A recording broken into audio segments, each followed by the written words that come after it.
네, 오늘 우리에게 주신 하나님 말씀은 디도서 3장 8절부터 15절 마지막 말씀입니다. 디도서 3장 8절부터 15절 말씀입니다. 다 찾으신 줄 알고 한 절씩 교독하겠습니다. 이 말이 미쁘도다. 원하건대 너는 이 여러 것에 대하여 굳세게 말하라. 이는 하나님을 믿는 자들로 하여금 조심하여 선한 일을 힘쓰게 하려 함이라. 이것은 아름다우며 사람들에게 유익하니라. 그러나 어리석은 변론과 족보 이야기와 분쟁과 율법에 대한 다툼은 피하라. 이것은 무익한 것이요 헛된 것이니라. 이단에 속한 사람을 한두 번 훈계한 후에 멀리하라. 내가 아는 바와 같이 부패하여 스스로 정죄한 자로서 죄를 짓느니라. 내가 아데마나 두기고를 내게 보내리니 그때에 내가 급히 니고볼리로 내게 오라. 내가 거기서 겨울을 지내기로 작정하였노라. 율법 교사 세나와 및 아볼로를 급히 먼저 보내어 그들로 부족함이 없게 하고, 또 우리 사람들도 열매 없는 자가 되지 않게 하기 위하여 필요한 것을 준비하는 좋은 일에 힘쓰기를 배우게 하라. 나와 함께 있는 자가 다 내게 무난하니 믿음 안에서 우리를 사랑하는 자들에게 너도 무난하라. 은혜가 우리에게 있을지어다. 아멘. 디도서 이제 3장 마지막 부분을 이제 살펴봤습니다. 이제 바울이 디도에게 쓴 편지가 디도서인데요. 이 편지를 쓰면서 강조된 단어를 하나 뽑아보자면 은혜라고 말할 수 있습니다. 이제 편지 시작 부분인 1장 4절이죠. 거기도 보면 은혜로 인사를 시작하고요. 또 오늘 마지막 절에서도 은혜가 너희에게 있을지어다라고 말하면서 끝 인사를 맺습니다. 그리고 중간에 2장에서도요. 세상의 도덕 기준을 뛰어넘는 삶을 살기 위해서는 이제 은혜가 뿌리가 되어야 되는 것을 또 이제 언급을 한 것을 볼 때에 이제 바울은 디도서 통해서 우리에게 은혜라는 것을 바르게 심어주고 싶은 의도가 있지 않았나라는 생각이 듭니다. 그래서 디도서에서 바울이 은혜를 사용할 때를 보면 이제 인간의 행위, 어떤 노력 그런 것이 아니라 하나님의 일을 기억하고자 하는 마음으로 이제 은혜를 다루고 있는데요. 이제 그 은혜가 무엇이냐? 하나님의 일을 어떤 것을 기억해야 되냐? 먼저 첫 번째는요, 예수 그리스도를 말할 수 있습니다. 우리들에게 이제 보내주신 은혜이죠. 그래서 죄로 인해서 하나님과 관계가 단절되었던 우리가 이제 그 관계를 회복할 수 있도록 구원의 길을 열어주신 것이 가장 큰 은혜라고 말할 수 있겠고, 그리고 두 번째 은혜는요, 우리가 이제 예수님을 닮아가는 길을 안내해 주신 것을 말합니다. 그러니까 예수 그리스도를 닮아갈 수 있도록 인도해 주신다라는 거예요. 그러니까 우리가 예수님을 믿는다라고 말하고 예수님의 뜻대로 살아간다라고 말하지만 정작 우리들의 삶을 돌이켜보면 모든 것은 아니겠지만 이제 예수님을 믿는 사람의 모습이 맞는가? 내가 그리스도인이라고 말하면서 그리스도를 따르는 사람이 맞는가라는 그런 순간들이 있다는 것이죠. 그럼에도 이런 연약한 모습을 은혜로 다시 예수님을 닮아갈 수 있는 길로 인도해 주신다는 것입니다. 그래서 내가 물질을 잃어버릴 수도 있고 건강을 잃어버릴 수도 있고 어려운 환난 속에 처할 수 있어도 그 안에는 하나님의 은혜가 있고 그 그런 상황들을 통하여서 이제 하나님께서 또 일하신다는 것이죠. 왜냐? 하나님께서는 우리들의 구원을 위해서 쉬지 않고 일하시는 분이기 때문입니다. 그래서 은혜는 이제 받을 자격이 원래 없는 우리에게 주시는 하나님의 구원 행위이고, 그렇기에 이제 2장 1절, 디도서 2장 1절에 오직 너는 바른 교훈에 합당한 것을 말하라고 기록된 내용처럼 하나님의 은혜에 대해서 받은 은혜가 있다면 우리는 그것에 합당하게 반응할 수 있어야 합니다. 그래서 오늘 본문은 이제 은혜 받은 사람들이 하나님의 구원에 대해서 어떻게 합당하게 살아야 될까에 대해서 이제 당부하고 있는데요. 지금 먼저 오늘 본문을 크게 두 가지로 나누자면 먼저 첫 번째부터 말씀드리겠습니다. 힘써야 할 것과 피해야 될 것에 대해서 언급하고 있습니다. 먼저 8절을 보면 이 말이 미쁘도다라고 시작을 하는데요. 미쁘도다라는 것의 좁은 의미를 살펴보면 이제 하나님께서 죄인들을 은혜로 구하고 원하셨다는 그 진리를 말할 수 있고요. 넓은 의미로는 바울이 말한 모든 복음의 진리와 교훈을 이제 가리킵니다. 그래서 디도는 바울이 말한 것처럼 원하건대 너는 이 여러 것에 대해서 굳세게 말해라. 이제 모든 복음, 그 진리, 그 교훈을 이제 굳세게 담대하게 가르칠 수 있어야 되는 것을 이제 디도에게 바울이 언급하고 있죠. 왜 그래야 하냐? 이제 그 뒤에 나오는 말이 하나님을 믿는 자들로 하여금 조심하여 선한 일을 힘쓰게 하기 위함입니다. 그러니까 선한 일은 이제 2장부터 나오는 이제 하나님의 선하심을 본받아서 성령의 능력대로 행하는 모든 행실을 말하는데요.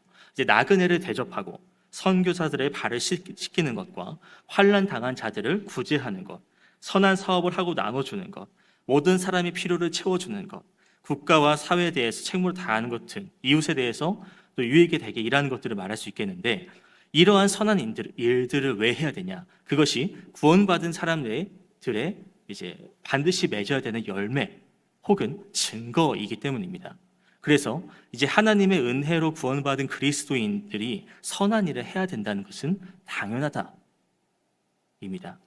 이것은 뭐 나이가 많거나 적거나 아니요, 종의 신분으로 속해 있는 모든 사람들이라면 마땅히 해야 하는 행위라는 것이죠. 그래서 하나님께서 우리에게 주신 은혜가 내 안에 있다면 당연히 해야 됩니다. 그래서 야고보서도 보면 야고보가 그런 말 하지 않습니까? 너희 믿음을 무엇으로 증명할 수 있느냐? 그래서 야고보는 나의 믿음은 살아있는 나의 행위로 증명한다라고 말합니다. 그러니까 은혜 받은 사람은 이런 내 행위, 선한 행위로 구원을 증명하는, 나는 은혜 받은 사람이라는 것을 증명해야 된다는 것. 그래서 하나님께서는 우리에게 질문하시는 게 이거예요. 너희가 은혜를 깨달았느냐? 너가 은혜를 받고 있다면 지금 너는 어떤 행위를 하고 있느냐는 것입니다. 깨달았으면 선한 행위로 반응을 해야 하는데, 세상에서 빛과 소금의 역할을 감당해야 하는데, 우리 안에서 좀 예수 그리스도를 닮아가는 삶이 드러나야 하는데, 그렇게 함으로써 이제 하나님께 영광되는 삶, 하나님의 복음이 드러나는 삶을 살아야 하는데 그렇게 하고 있느냐라는 질문인 것이죠. 그런 선한 행동을 할 때에 믿지 않는 사람들이 이제 이런 선한 행동들을 보고 섬기는 그리스도인들의 모습을 보고 이제 복음에 대해서 궁금해하고 하나님을 향해서 하나님이 어떤 분인지를 궁금해하면서 긍정적으로 반응을 해야 하는데, 그리스도인이라고 말하면서 교회를 다닌다고 하는 사람이라고 말하면서 행위가 세상 사람들과 다를 바가 없으니까 그리스도인이나 너나 나나 다를 바가 뭐가 있느냐? 오히려 그리스도인들에 대해서 이제 긍정적이 아닌 부정적인 시선으로 바라보는 것이 누구 때문인지를 우리는 가만히 생각해 봐야 된다는 것이죠.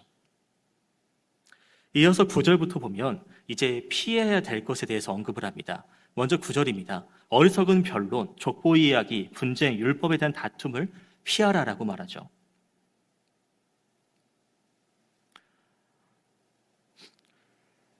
이 그레데 지역은 좀 이제 거짓 교사, 지금 이 교회 안에는 거짓 교사들, 거짓된 가르침을 다는 사람들이 이제 섞여 있습니다. 그러니까 그 악한 문화들, 잘못된 교육들을 받고 있다라는 것이죠. 근데 이제 믿음 생활이라는 것은 종교 생활도 아니고요, 어떤 문화 생활도 아니죠. 그러니까 우리가 그냥 얘기하기만 좋아하고 토론하기만 좋아하고 머리로 아는 것만으로 만족하고 있다면 그것은 이제 믿음 생활이 아니라 그냥 종교 행위, 그냥 내 어떤 취미 생활 같은 문화 생활로만 멈춰버린다는 것입니다. 그렇게 하다 보면 이것은 이제 무익한 일로 빠지게 되며 헛된 것으로 빠지게 되면서 이제 거룩한 삶이 아닌 타락한 삶으로 빠져버린다는 것이죠. 그래서 9절을 다시 한번 보시면 이제 어리석은 변론이나 뭐 이제 족보 이야기는 이제 구약의 족보들에 근거한 이제 신화들 이야기들을 이제 언급하는 것이고요.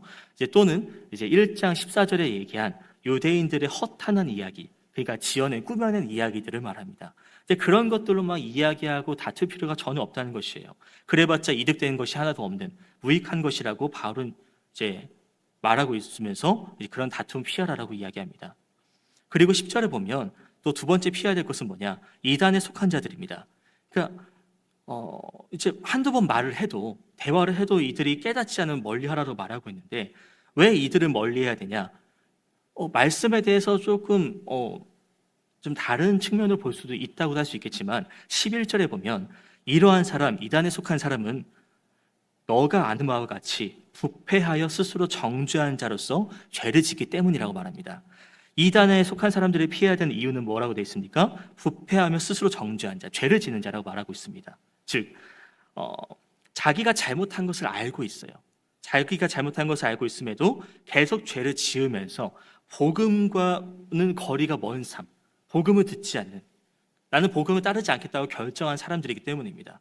그렇게 이들과 토론하거나 대화하거나 몇 번 해봤자 내가 오히려 더 힘들고 지치고 무익하기 때문에 이들을 피하라, 멀리하라라고 바울은 언급합니다.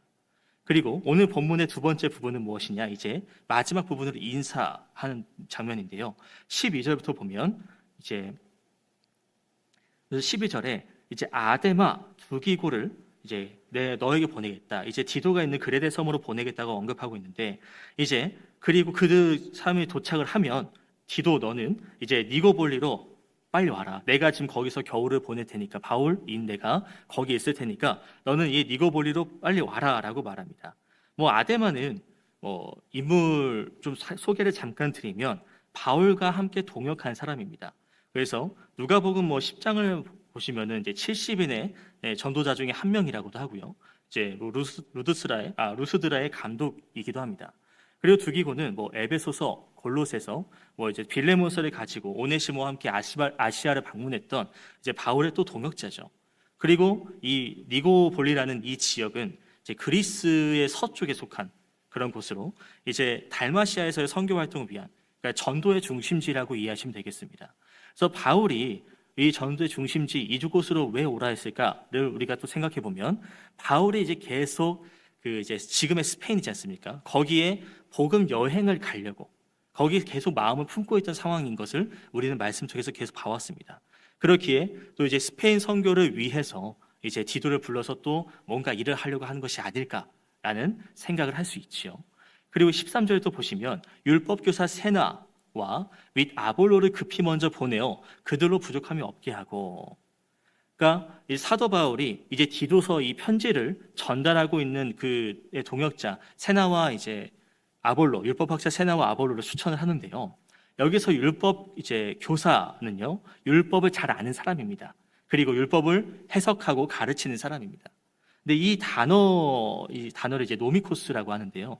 이 노미코스를 이제 로마로 쪽 보면은 로마법 전문가, 그러니까 이제 법률가, 혹은 변호사라고도 할 수 있겠죠. 그 법을 잘 아는 사람들을 말하는데, 여기서 또 세나라는 이름 뜻을 보면 이제 세노도로스라 그래가지고 제우스의 선물이라는 이름 뜻이 있습니다. 그러니까 제우스라는 것을 봤을 때 이제 이방인이라고도 이제 유추할 수 있겠고, 근데 법도 잘 아니까 이방인의 이제 그리스도인이면서 법을 잘 아는 사람이고, 또 이제 그 바울이 또 이렇게 동역한다는 말을 봤을 때에 또 바울과 함께 이 복음을 전하는 사람이라고도 생각할 수 있습니다. 그리고 아볼로는 또 성경 이제 아굴라와 브리스길라부터 에베소에서 이제 복음에 대해서 가르침을 받은 사람인데요. 이제 아가야와 고린도에서 교사로 이제 말씀을 전하는 그런 유대인이었습니다. 아무튼 이 두 사람을 이제 보내려고 하는데, 이제 바울이 14절에 우리 사람들도 열매 없는 자가 되지 않게 하기 위하여 필요한 것을 준비하는 좋은 일에 힘쓰기를 배우게 하라라고 말합니다. 그러니까 디도가 우리 사람들, 그러니까 이제 그레데 교인들을 말합니다. 이제 그레데 교회 사람들이 좋은 일에 힘쓰도록 그것을 가르치라라고 말하고 있거든요. 그러니까 왜 가르쳐야 되냐? 14절 초반 부분입니다. 열매 없는 자가 되지 않기 위하여입니다. 그러니까 좋은 일이라는 것은 이제 디도서 2장 14절이나 이제 초반에 읽었던 3장 8절이나 이번에 나온 선한 일과 같은 말이고요. 그리고 좋은 일에 힘쓰기라는 이 부분은 이제 또 8절에 나왔던 3장 8절에 나왔던 선한 일에 힘쓰게 하려함과 같은 표현입니다. 그러니까 바울이 이렇게 2장 3장에서 같은 이렇게 표현을 반복하는 이유는요. 이 서신의 중심적인 부분이 이제 은혜 그리고 선한 일을 해야 되는 것을 강조하는 것을 이제 알려주기 위함인데요. 그러니까 여기서 이 장면에서 부분은 이제 다른 사람들의 긴급한 필요를 채워주는 부분이죠. 그러니까 당장은 이제 니고볼리로 먼저 떠나는 세나, 아볼로에게 경제적인 지원을 하는 건데, 이것을 왜 지원을 해줘야 되냐? 앞서 얘기했던 은혜를 받은 사람이라면 이제 그 다른 사람들을 구제하기 위함, 다른 사람의 필요를 채우기 위함으로 그렇게 함으로써 이제 그 열매, 그러니까 이제 전도를 하기 위해서 나가는 그들, 전도를 위해서 또 섬기기 위해서 나가는 그들에게 내가 직접 갈 수는 없지만 내가 뒤에서 이제 지원함으로써 나 또한 그 하나님의 사역에 동참하는, 복음의 일에 동참하면서 이것 또한 하나님께 기쁨이 되고 또 하나님을 위해서 내가 열매를 맺어가는 과정이 된다는 것입니다. 그리고 또 15절을 보시면 이제 나와 함께하는 자가 다 무난한다. 우리를 사랑하는 자들에게 너도 무난하라. 은혜가 너희 무리에게 있을지어다. 이제 복음을 담당하는 자로서, 감당하는 자로서 이제 은혜가 서로 가득하게, 은혜를 서로 빌면서 구하면서 편지를 마무리합니다. 사도 바울은요, 은혜를 얘기하면서 이것이 하나님의 행함, 하나님의 일하심이라고 언급합니다. 그런 은혜를 받은 우리가 하나님의 행하심을 따라서, 하나님의 일하심을 따라서 이제 그 일을 동참할 수 있도록 합당하게 반응해야 된다라고 이야기하면서, 그러니까 힘써서 선한 일, 좋은 일에 행하라라고 이야기합니다. 이 선한 일은요, 예수님을 닮아가는 삶을 말하는 것이죠. 그게 세상 속에서 살아가고 있지만 그 안에서 세상에 휩쓸리지 않고 이제 하나님의 자녀, 내가 하나님의 백성이라는 그 정체성을 잃어버리지 않는 것이죠. 그렇게 하기 위해서 우리가 해야 되는 것은 다른 세상 사람들의 모습을 닮아가는 것이 아니라 하나님께서 우리에게 바라시는 이 은혜를 받은 사람으로서 마땅히 행해야 되는 것들을 우리가 세상에서 행해야 되는 것을 기억해야 되는 것입니다. 그리고 이제 피해야 될 것도 얘기해 줍니다. 이제 행함이 없는 종교 생활, 그런 뭐 토론, 그런 굳이 뭐 다툼 이런 것들은 피하고, 그리고 이단들, 복음을 받아들이지 않은 이단들에 대해서도 그 자리를 피하고. 바울은 우리에게 이런 가르침을 주고 있고, 그리고 우리는 이것을 잘 행하고 있는지를 가만히 생각해 봐야 될 것입니다. 바울은 말 그대로 복음을 따라 살아간 사람입니다. 바울과 나를 비교하는 것은 꼭 맞지는 않지만 바울의 모습을 볼 때 나는 과연 얼마나 하나님의 은혜를 깨닫는 사람으로 살아가고 있는지를 생각해 봤으면 좋겠습니다. 내가 하나님의 은혜를 받은 사람이라면, 하나님의 은혜를 받고 누리고 있다면 과연 나는 하나님의 은혜를 받은 사람으로 하나님이 보시기에 합당한 그런 삶을 살아가고 있습니까? 복음을 내가 잘 알고 있다고 생각하면은 그 복음을 내가 얼마나 잘 바르게 전할 수 있겠습니까? 오늘 하루도 이제 하나님 나라를 위해서 우리가 어떤 일에 힘써야 하는지, 그리고 어떤 곳에서 피해야 할지를 잘 분별하면서 선한 일을 행함으로 하나님께 기쁨을 드릴 수 있는 오늘 하루가 되셨으면 좋겠습니다. 개인적으로 말씀 묵상하시겠습니다.